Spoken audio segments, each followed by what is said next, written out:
ଭାରତୀୟଙ୍କ ଉପରେ କଠୋର ହେଲେ ଟ୍ରମ୍ପ। ବିମାନ ବନ୍ଦରରୁ ଧକ୍କା ଦେଇ ପ୍ରବାସୀ ଭାରତୀୟଙ୍କୁ ଫେରି ଯିବାକୁ ଧମକ। ଆମେରିକାରେ ଥିବା ଭାରତୀୟବାସୀଙ୍କ ପ୍ରତି ଡୋନାଲ୍ଡଙ୍କ ଅତ୍ୟାଚାର। ସବୁ ଦେଖି ମୁହଁରେ ତୁଣ୍ଡି ଦେଇ ବସିଛନ୍ତି ମୋଦି। ଆମେରିକାର ରାଷ୍ଟ୍ରପତି ଡୋନାଲ୍ଡ ଟ୍ରମ୍ପ କ୍ଷମତାକୁ ଆସିବା ମାତ୍ରେ ଅନ୍ୟ ଦେଶରୁ ଆମେରିକାରେ ପ୍ରବେଶ କରୁଥିବା ଲୋକଙ୍କ ପାଇଁ ସମସ୍ୟା ବଢ଼ାଇ ଦେଇଛନ୍ତି।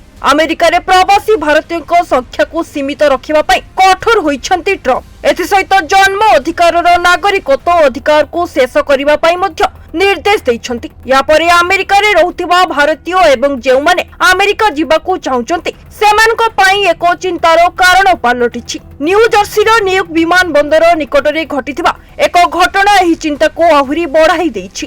ଜଣେ ଭାରତୀୟ ଦମ୍ପତି ନିଜ ପିଲାମାନଙ୍କୁ ଦେଖା କରିବା ପାଇଁ ଆସିଥିବା ବେଳେ ତାଙ୍କୁ ବିମାନ ବନ୍ଦରରୁ ପୁଣି ଭାରତକୁ ଫେରିଯିବାକୁ କୁହାଯାଇଥିଲା, କାରଣ ସେମାନଙ୍କ ପାଖରେ ଫେରସ୍ତ ଟିକଟ ନଥିବାରୁ ଆମେରିକାରେ ପ୍ରବେଶ କରିବାକୁ ବାରଣ କରାଯାଇଥିଲା। ଆମେରିକାର ଅଧିକାରୀମାନେ ଏହା ପଛରେ କାରଣ ଦର୍ଶାଇ କହିଛନ୍ତି ଯେ ଆମେରିକାର 2025 ଇମିଗ୍ରେସନ ନିୟମ ଅନୁଯାୟୀ ଭିଜିଲାନ୍ସ ଭିସା ନେଇ ଆମେରିକା ଆସୁଥିବା ଲୋକଙ୍କ ପାଖରେ ରିଟର୍ଣ୍ଣ ଟିକେଟ ରହିବା ଅତ୍ୟନ୍ତ ଆବଶ୍ୟକ।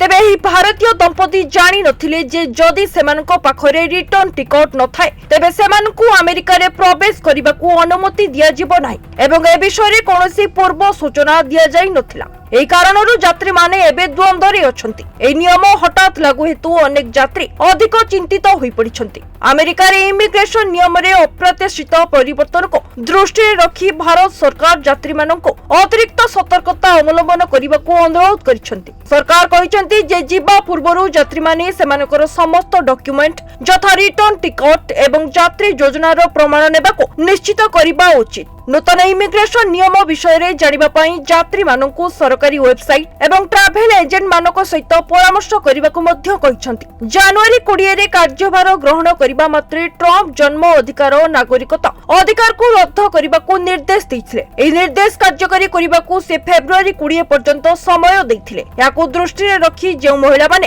ଗର୍ଭଧାରଣର 7ମ କିମ୍ବା 8ମ ସପ୍ତାହରେ ଅଛନ୍ତି ସେମାନେ ସମୟ ପୂର୍ବରୁ ପିଲାଙ୍କୁ ଜନ୍ମ ଦେଇଛନ୍ତି। ଏଠାରେ ଆମେରିକାର ଅନେକ ଜିଲ୍ଲା କୋର୍ଟ ଟ୍ରମ୍ପଙ୍କ ନିର୍ଦ୍ଦେଶରେ ଅସ୍ଥାୟୀ ରହିଛନ୍ତି। ଟ୍ରମ୍ପଙ୍କ ଆଦେଶକୁ ଅସାମ୍ବିଧାନିକ ବୋଲି କୋର୍ଟ କହିଛନ୍ତି।